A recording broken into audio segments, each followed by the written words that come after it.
नमस्कार मंडळी, स्वागत आहे परत एका नवीन ब्लॉग मध्ये। कसे आहात सगळे? सकाळची सुरुवात माझी झालेली आहे। आज सॅटर्डेचा दिवस होता आणि मला थोडासा आराम करायची इच्छा होती। म्हटलं इवाला स्कूलला सुट्टी आहे आणि चला म्हटलं आज सॅटर्डे आणि संडे दोन दिवस जे आहे लवकर न उठता थोडंसं आरामशीर झोप घ्यावी। थोडासा झोपेचा इश्यू होतोय काही दिवसापासून, बट झालं असं की झोपायचं तर काय बाजूलाच राहिलं। सकाळी 8-8:30 वाजताच फोन आला की मावशीचा की त्या येणार नाहीत स्वयंपाक करण्यासाठी आणि आता तुम्ही स्वयंपाक करून घ्या। त्यांची थोडीशी इमर्जन्सी चालू होती, घरी कोणीतरी आजारी होतं आणि आता मलाही काही बोलता आलं नाही। ऍक्च्युली त्या घराच्या खालीपर्यंत येऊन गेले आणि तिथून त्यांना काहीतरी कॉल आला अर्जंट आणि तेव्हा त्यांनी फोन केला की ताई मी येणार नाही आज आणि आता तुमचं तुम्हाला आज ऍडजस्ट करा। मग काय डोळे चोळत उठले, फक्त ब्रश केला आणि दूध वगैरे तापून घेतलं, इव्याच्या डॅडीला चहा दिला। सकाळचा तो रुटीन माझा सेमच असतो, फक्त स्वयंपाक नसतो आणि भांडे वगैरे नसतात। पण आता स्वयंपाकवाले मावशी नाहीयेत म्हटल्यावर मला इव्याच्या डॅडीला टिफिन द्यायचा होता। इवाला स्कूलला सुट्टी असल्यामुळे इवाचं काही असं नव्हतं की तिला बनवायचं वगैरे।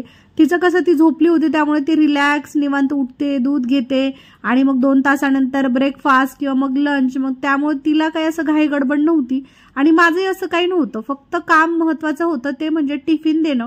आणि सध्या इवाच्या डॅडीला फिकी डाळ खायची होती, तोंड वगैरे आलेलं होतं त्यांचं, त्यामुळे ते बोलले आता एवढ्या फटाफट वेळामध्ये म्हणजे अर्धा तासही नव्हता माझ्याकडे, इव्हन 20 मिनिट्स होते।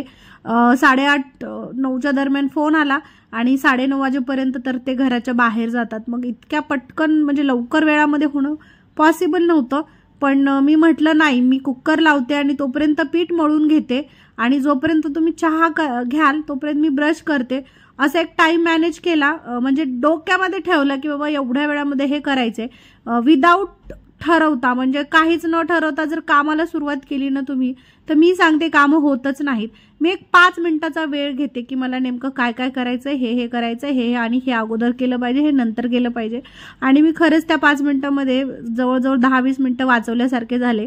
मी सुरुवातीला कुकर लावला, जोपर्यंत त्याच्या शिट्ट्या होत्या तोपर्यंत पीठ मळून घेतलं आणि पीठ मळून झाल्याच्या नंतर लगेच शिट्ट्या वगैरे झाल्या अगोदर म्हणजे पीठ जोपर्यंत मुरतं तोपर्यंत डाळ टाकून घेतली। डाळ टाकण्यासाठी जास्त काही लागत नाही, अद्रक लसणही नाही, नुसतं लसण टाकला आणि कढीपत्ता तर मी गॅलरीतूनच तोडून घेऊन आले, कारण खूप फ्रेश कढीपत्ता आमच्या गॅलरीमध्ये लागला होता आणि मी शक्यतोवर बाहेरून कढीपत्ता आणत नाही, बऱ्याच टाइमपासून घरचाच कढीपत्ता वापरते। 2 ते 3 कढीपत्त्याची झाडं आहेत, त्यामुळे जेव्हा मी फिकी डाळ टाकते तेव्हा मात्र घरचाच कढीपत्ता वापरते। अदरवाईज दुसऱ्या भाज्यांना वगैरे मी कढीपत्ता कधीच वापरत नाही।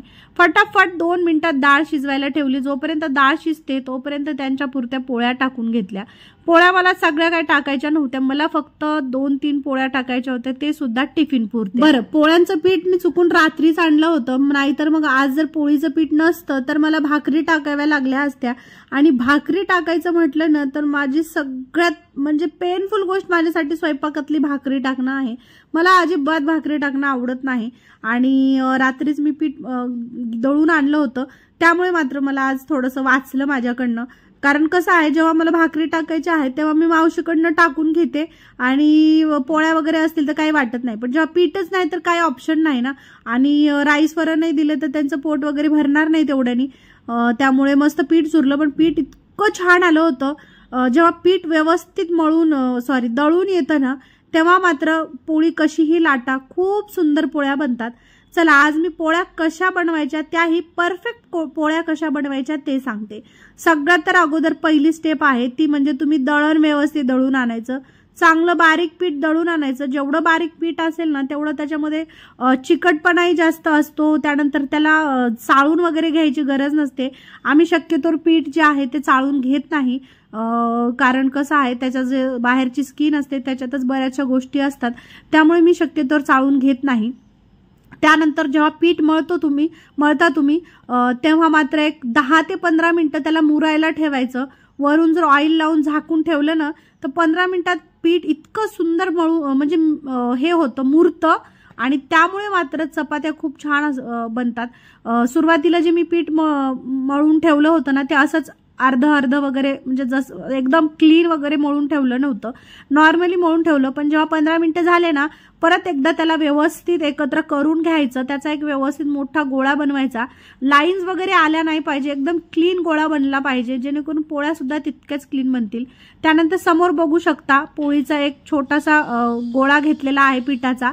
थोडासा गोळा लाटून घ्यायचा, त्यानंतर त्याला तेल लावायचं आणि त्याला त्रिकोणी आकारामध्ये तुम्ही हे करू शकता, किंवा मग त्याला सर्कल आकारामध्ये पण तुम्ही करू शकता. बट याला चपाती म्हणतात, सो याला त्रिकोणी आकारातच बनवायची असते. आणि त्यानंतर लाटून त्याला सर्कल करायचं असतं. म्हणजे बघा, आणि लाटते वेळी ना एकदम दाबून लाटायचं नाही, आधार आधार लाटायचं, पण त्याचे काठ पूर्ण पातळ झाले पाहिजे. आणि बघा मग पोळी कशी भाजत नाही आणि कशी फुगत नाही. आता बघा माझी पोळी किती सुंदर फुगलेली आहे, तुमच्या समोर मी करून दाखवलेली आहे. तरी सुद्धा याला थोडंसं छिद्र पडलं, घाईगडबड चालू होती, त्यामुळे त्याची यातली हवा निघून गेली. नाहीतर एकदम पोळी बेस्ट भाजलेली आहे. बरं, पोळी भाजणं लाटणं हेच इम्पॉर्टंट नाहीये.